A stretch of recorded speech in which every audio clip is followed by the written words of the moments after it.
kita membuka renungan kita pada hari ini, terlebih dahulu kita berdoa kepada Tuhan untuk meminta pertolongan. Mari kita berdoa. Terima kasih ya Tuhan Yesus atas pertolongan dan penyertaan-Mu ya Tuhan di sepanjang malam hari hingga di pagi hari ini dengan selamat ya Tuhan.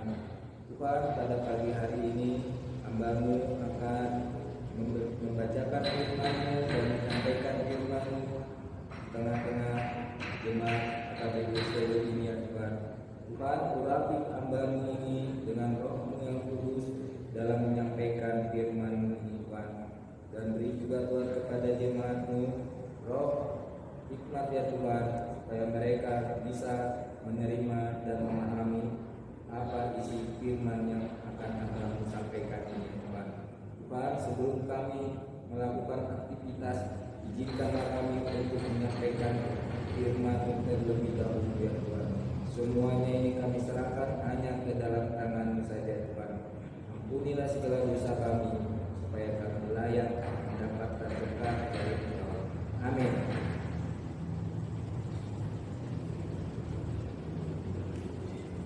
Nats renungan kita pada tanggal 14 Mei 2022 yang diambil dari kitab Yeremia 16 ayat 20 dalam bahasa Bataknya.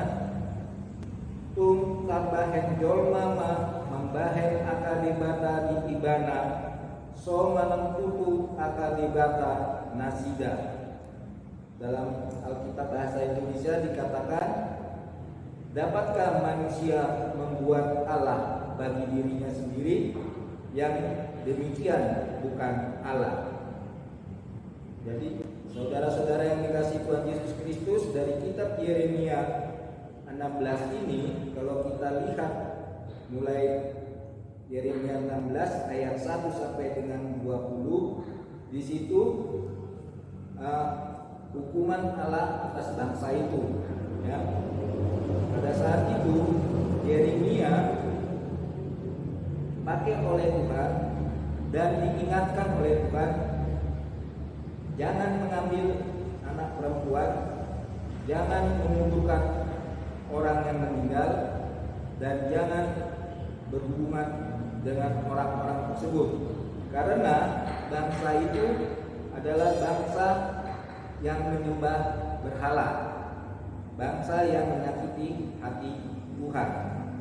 Jadi oleh karena itu dalam ayat 20 dikatakan, dapatkah manusia membuat Allah bagi dirinya sendiri?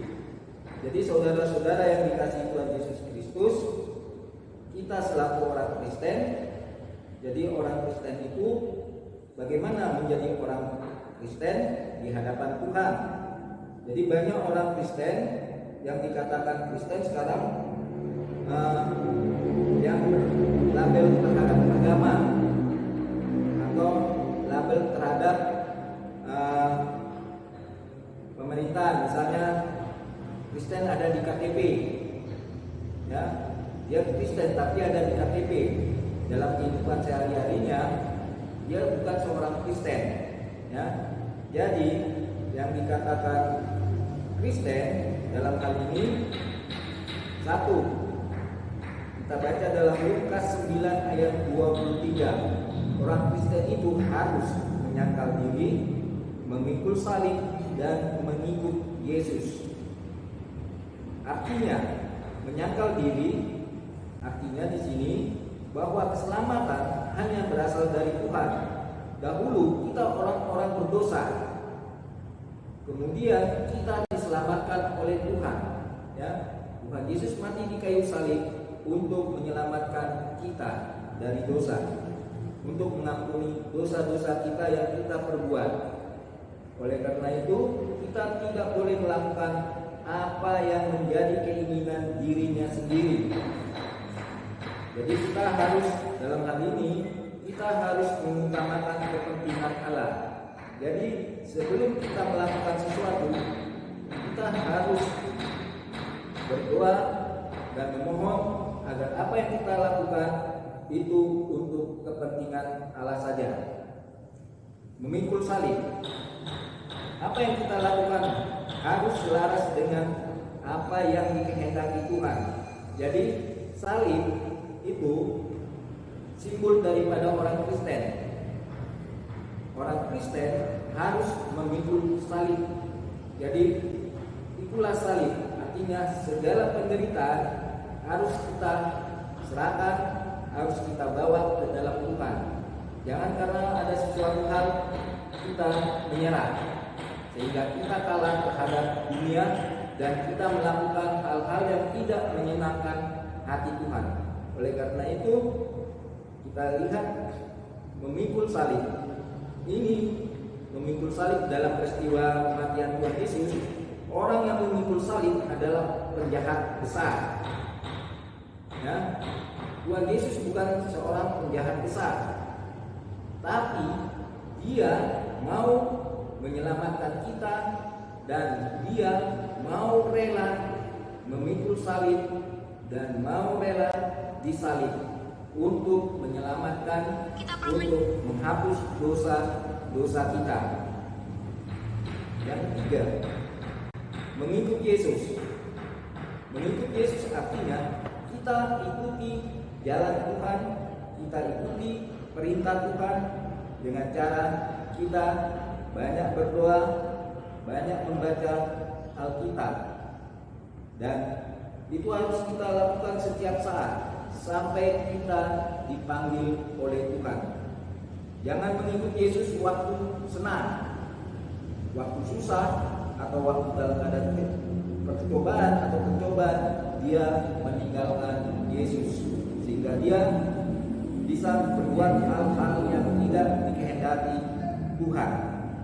Jadi kita masuk dalam teks ayat 20 dari kitab Yeremia 16 ayat 20 dalam bahasa Indonesia. Dapatkah manusia membuat Allah bagi dirinya sendiri?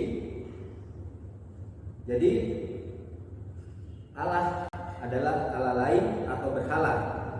Ya, Allah lain atau berhala. Pada zaman dahulu bentuk-bentuk berhala seperti patung, kita buat patung dari emas, perak, perunggu yang kita sembah.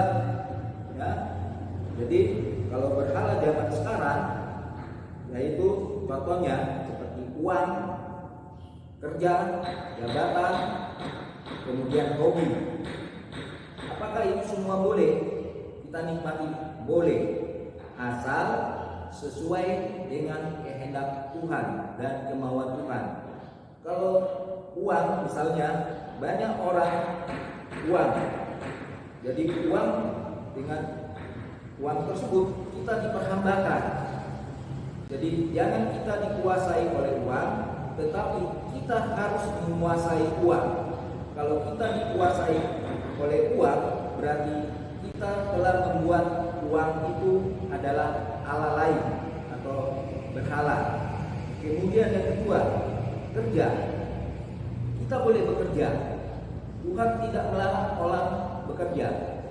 Ya, kita boleh bekerja, melakukan hal-hal yang baik, dengan kerja kita menghasilkan sesuatu yang baik untuk kemuliaan nama Tuhan. Ya, jadi waktu kita kerja, bekerjalah kita. Ya, jangan sampai kita waktu kita melupakan Tuhan, tidak pernah bergereja, tidak pernah berdoa. Jadi kita hanya mementingkan pekerjaan. Pada hari Minggu, ya alangkah baiknya saudara-saudara semua melepaskan dulu terlebih dahulu pekerjaan itu. Kita bersama-sama memuji dan memuliakan nama Tuhan di gereja untuk menyerahkan diri kepada Tuhan. Jadi jangan istilahnya kita supaya saya dapat, supaya saya seperti ini, supaya seperti ini atau seperti itu. Tetapi kalau kita pergi ke gereja, kita harus berpikiran oleh karena Yesus kami bisa seperti ini, oleh karena Tuhan kami bisa seperti ini. Jadi hilangkanlah kata supaya, karena kata supaya sudah menghilangkan atau menomorduakan Tuhan. Jadi kita datang ke gereja oleh karena Tuhan telah menyelamatkan kita dari segala pencobaan. Ya, jadi itu. Kemudian dari ayat 20, ya, kalau kita baca dari hukum Taurat Tuhan, ya, hukum Taurat Tuhan itu kita sudah melanggar. Kita telah menyakiti hati Tuhan. Di sini ada 2 buah hukum Taurat yang kita langgar. Kalau kita berbuat patung atau berhala, ya, atau ilahi. Jadi hukum Taurat pertama dan hukum Taurat kedua, ya. Hukum Taurat pertama dikatakan, akulah Allah Tuhanmu, jangan ada padamu Allah lain di hadapanku. Jadi tidak boleh adalah Allah-Allah lain selain Allah yang kita sembah, Allah yang nyata, Allah yang hidup. Kemudian hukum Taurat yang kedua, jangan membuat bagimu patung yang menyerupai apapun yang ada di langit, di atas, atau yang ada di bumi, di bawah, atau yang ada di dalam air, di bawah bumi, untuk disembah dan dituruti. Ini perintah Tuhan pada hukum Taurat kedua. Dalam hal ini kita tidak boleh membuat patung yang menyerupai apapun yang ada di langit. Inilah pelanggaran yang dilakukan oleh bangsa Israel pada waktu dia membuat Allah lain. Jadi apakah Tuhan cemburu? Apakah Tuhan diam melihat bangsa tersebut dengan membuat patung atau Allah lain? Allah dalam hal ini adalah cemburu. Ya, di sini Allah Maha Cemburu. Jadi dia tidak mau umatnya, ya, jadi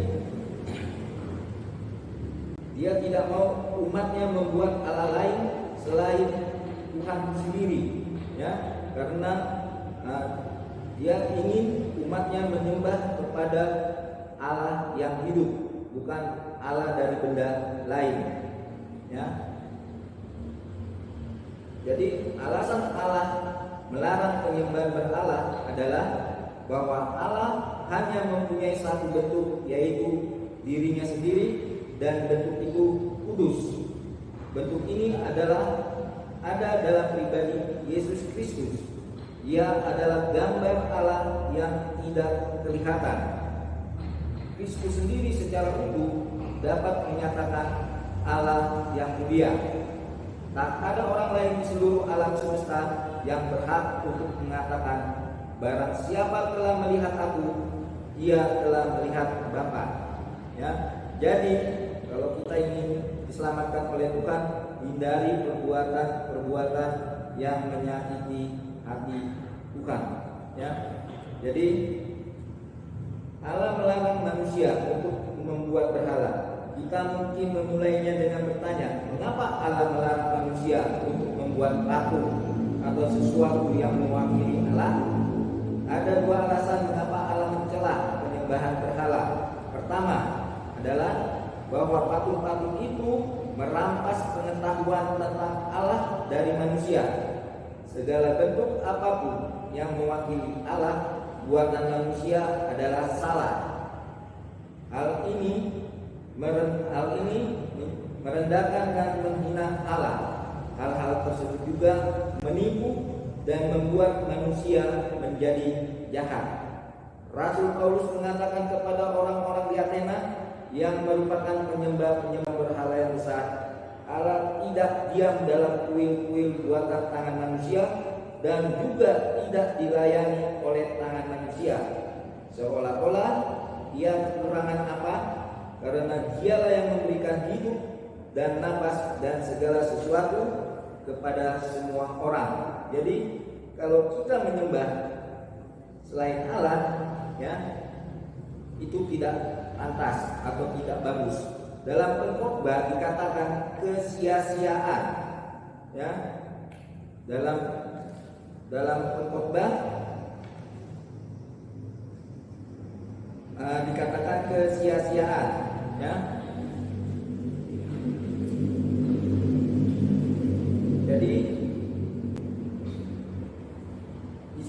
apa yang kita kerjakan di bawah matahari ini adalah kesia-siaan. Itu di dalam kitab Pengkhotbah. Jadi kita dalam hal ini pada ayat 20 ini dalam Yeremia 16 ini, kita membuat patung adalah kesia-siaan atau membuat Allah lain adalah kesia-siaan, karena itu hanya kesenangan sesaat, ya. Dan dikatakan kesenangan sesaat untuk selamanya. Kalau kita berbuat patung atau Allah lain, Tuhan akan menghukumnya kepada kita yang melakukan atau yang membuat patung lain atau Allah lain yang kita sembah, ya. Jadi hukuman dalam kitab Yeremia, hukuman untuk umat Israel, yaitu umat Israel pada saat zaman Nabi Yeremia, umat Israel dibuang ke Babel, ya. Dia dibuang di Babel selama 70 tahun karena dosa yang dilakukan baik raja maupun rakyatnya, dan dia tidak mengenal atau dia tidak mendengar firman yang disampaikan oleh Nabi Yeremia. Jadi kalau jemaat, Bapak Ibu dan Saudara yang masih mempunyai atau masih memiliki Allah lain, alangkah bagusnya kita hilangkan, kita berdoa, kita minta ampun kepada Tuhan. Jangan kita mencari uang, misalkan karena uang yang kita cintai, kita mencari uang, ya, sehingga di sini dikatakan ada pepatah mengatakan besok kita makan apa. Kalau besok kita makan apa, berarti kita bekerja, kita mencari uang sesuai dengan kehendak Allah. Tapi kalau siapa yang kita makan, berarti kita mencari uang dengan cara menyakiti hati Allah. Artinya kita diperbudak oleh uang. Jadi kita diperbudak oleh uang. Kalau siapa yang akan kita makan, berarti di sini menyakiti hati Tuhan, ya. Janganlah kita melakukan siapa yang akan kita makan besok, tetapi yang harus kita lakukan besok kita makan apa. Kalau besok kita makan apa, maka kita minta kepada Tuhan supaya kita diberikan makanan secukupnya pada hari ini, ya. Jadi itu yang saudara-saudara. Kemudian dalam firman Tuhan, ya, dalam firman Tuhan di sini dalam Matius 7 ayat 7 ada 3 kata kunci. Matius 7 ayat 7, mintalah, carilah, ketoklah. Mintalah, maka akan diberikan kepadamu. Carilah, maka kamu akan mendapat. Ketoklah, maka itu akan dibukakan bagimu. Ini janji Tuhan kepada kita manusia. Jadi kita harus minta, cari, dan ketoklah. Hal ini mengajarkan tentang ketekunan berdoa. Jadi kita harus tekun, ya, tekun berdoa dan meminta kepada Tuhan apa yang kita butuhkan. Tapi berdoa jangan meminta kepada Tuhan apa yang kita inginkan. Keinginan dan kebutuhan beda. Kalau kebutuhan betul-betul kita pakai, betul-betul yang kita inginkan. Tapi kalau keinginan, hal benda yang tidak perlu kita butuhkan, ya. Jadi kita harus membedakan mana keinginan dan mana kebutuhan. Yang diutamakan adalah kebutuhan. Kalau keinginan, kita ingin semua, ingin ini, ingin itu. Tapi kalau kebutuhan, kita mau pakaian, kita makan, kita bisa tidur, itu adalah kebutuhan. Yesus sudah meminta kepada murid-muridnya untuk di sini tadi Matius 7 ayat 7 ini mengajarkan tentang ketekunan berdoa. Ketekunan berdoa dalam hal ini Yesus sudah meminta kepada murid-muridnya untuk tidak bertele-tele berdoa, sebab Bapakmu yang di surga mengetahui apa yang kamu perlukan sebelum kamu minta kepadanya. Jadi saudara-saudara, di sini janji Tuhan kepada kita supaya kita tidak membuat patung atau membuat ilahi-ilahi yang menyakitkan hati Tuhan. Di sini dalam Matius 6 ayat 8 ya, Yesus sudah meminta kepada murid-muridnya untuk tidak bertele-tele berdoa, sebab Bapakmu yang di surga mengetahui apa yang kamu perlukan sebelum kamu minta kepadanya. Jadi sebelum kita minta kepada Tuhan, Tuhan sudah tahu apa yang kita butuhkan. Tuhan sudah tahu apa yang kita perlukan pada hari ini. Ya, jadi tetaplah kita berdoa supaya kita tetap diselamatkan oleh Tuhan.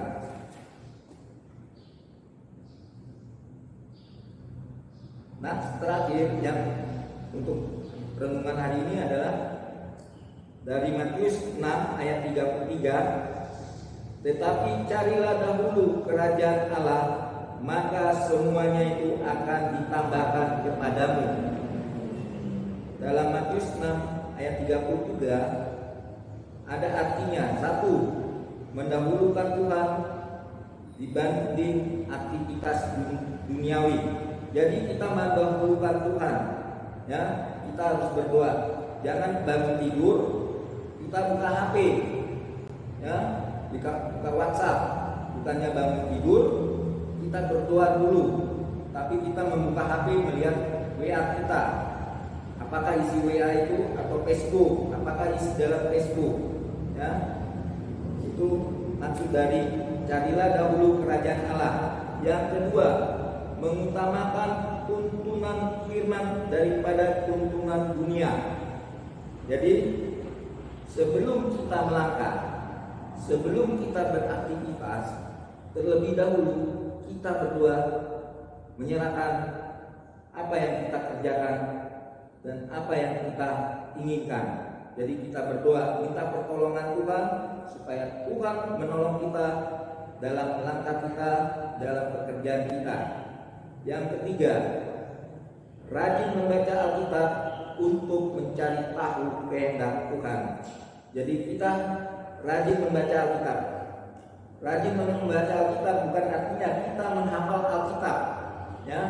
Kita menghafal isi Alkitab dari Perjanjian Lama sampai dengan Perjanjian Baru. Di sini rajin membaca Alkitab. Setiap hari kita wajib membaca Alkitab. Satu ayat aja, tidak usah dihafal. Satu ayat kita renungkan, kemudian kita minta pertolongan pada Tuhan. Pasti Tuhan akan mendengar dan menolong kita. Yang keempat, merendahkan diri di hadapan Tuhan serta merendahkan hati di hadapan manusia.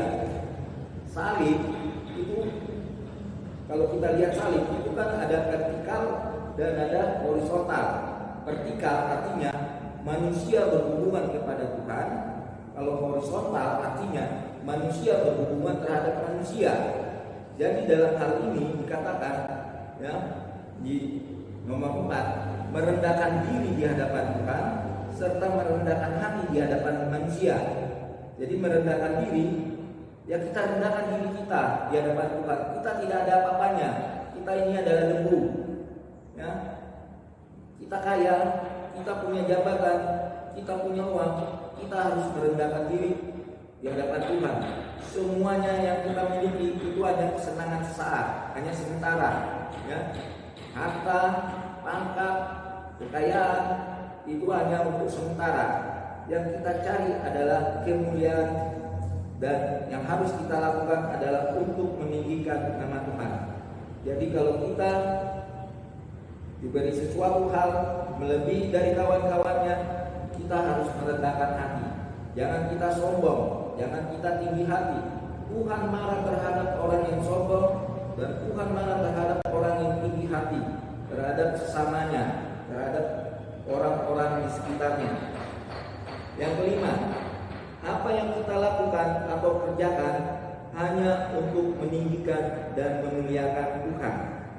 Jadi kita lakukan, misalkan kita seorang pegawai atau kita seorang mahasiswa atau pelajar, kita punya tugas masing-masing. Seorang pekerja atau seorang pegawai, bekerjalah berdasarkan job daripada tugasnya.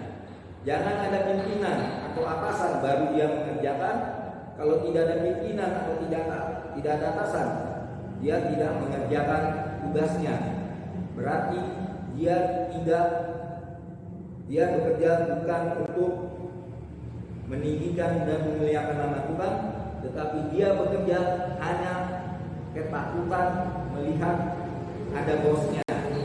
Ya, kalau tidak ada bosnya atau tidak ada pimpinannya, dia tidak bekerja.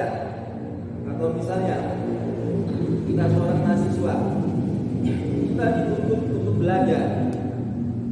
Ya, kita dituntut untuk belajar.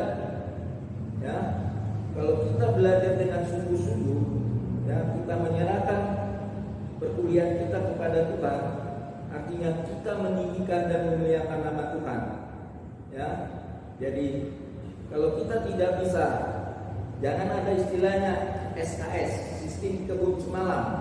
Ya, banyak istilah-istilah plesetan SKS, sistem kebun semalam.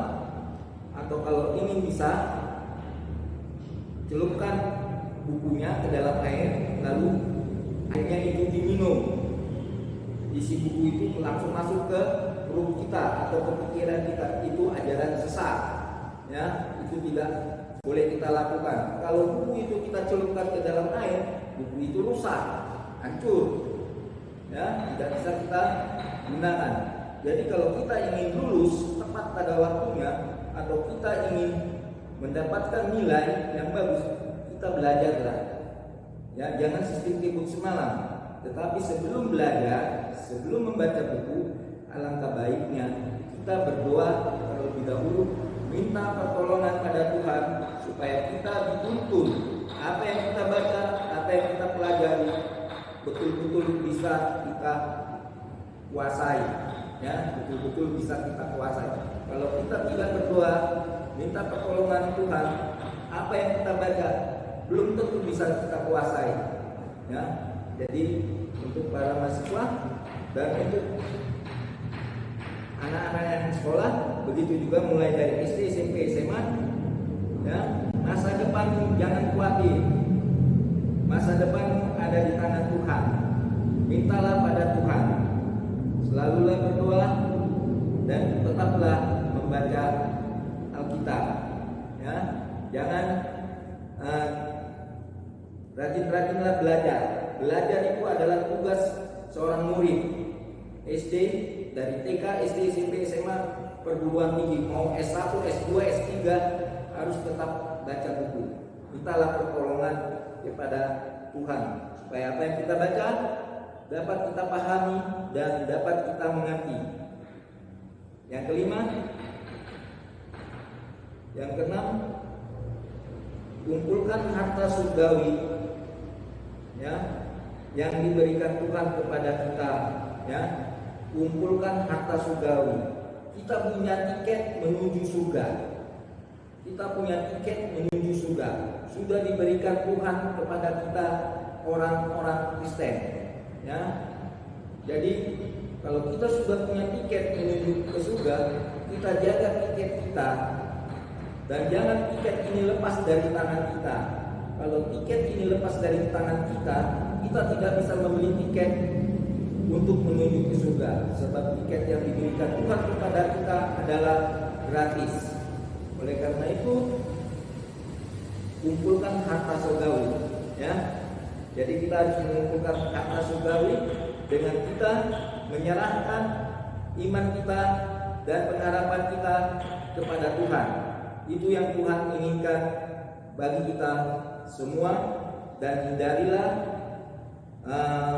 kita untuk membuat benda-benda berhala. Sebab kalau kita membuat atau kita memperlakukan benda berhala, Tuhan pasti marah kepada kita, karena Tuhan cemburu kepada orang-orang yang membuat patung dan menyembah patung tersebut atau ala-ala lain atau bentuk ilahi-ilahi lain selain Tuhan.